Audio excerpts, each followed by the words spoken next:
Mesdames, Messieurs, merci de nous suivre pour vous informer. Préoccupé par les soutiens du Rwanda aux rebelles du M23, Kinshasa entend lever très bientôt des options diplomatiques et sécuritaires qui s'imposent sur instruction du chef de l'État. Jean-Michel Sama Lukonde a convoqué mercredi une réunion sécuritaire des crises avec les ministres sectoriels et les services spécialisés pour passer en revue la situation qui sévit depuis quelques jours dans la province du Nord Kivu entre les forces loyalistes et les combattants du M23 appuyés par les Rwandais en violation de la frontière congolaise et des accords signés avec la RDC.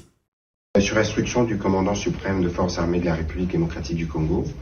le Premier ministre a tenu une réunion des crises qui a réuni,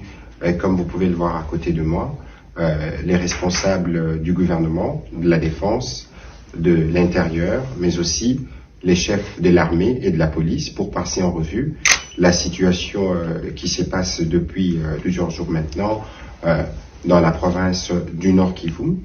Et donc, il est établi suivant les éléments que nous avons reçus du terrain, en tout cas des soupçons se cristallisent sur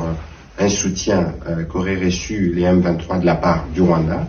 Et à ces propos, nous avons activé le mécanisme de suivi et d'ailleurs, le chef de ces mécanismes se trouve présentement à Kigali pour attester ces faits. Ceci tend à se vérifier, d'autant plus que, il y a quelques jours, il y avait déjà des nouvelles qui circulaient, qui auraient des représailles. Vous avez suivi que nos forces avaient totalement déstabilisé les M23, qui, de manière répétée, agissent par des actions provocatrices.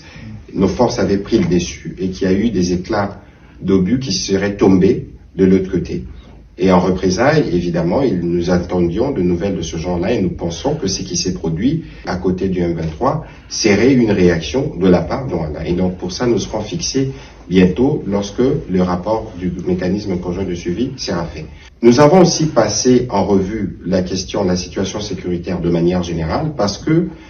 il vous souviendra que les opérations de forces armées de la République démocratique du Congo s'est déroulées plutôt du côté de Runyoni dans le Rutshuru, mais alors qu'il y a eu des attaques ce matin et hier, ils se sont tenus à quelques kilomètres de Goma. Nous pensons que les M23 ne disposent pas des matériels militaires,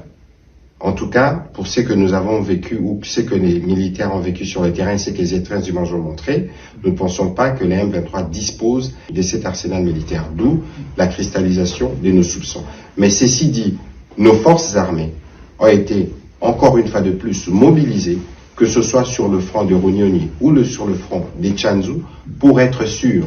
que chaque centimètre de notre territoire national est protégé.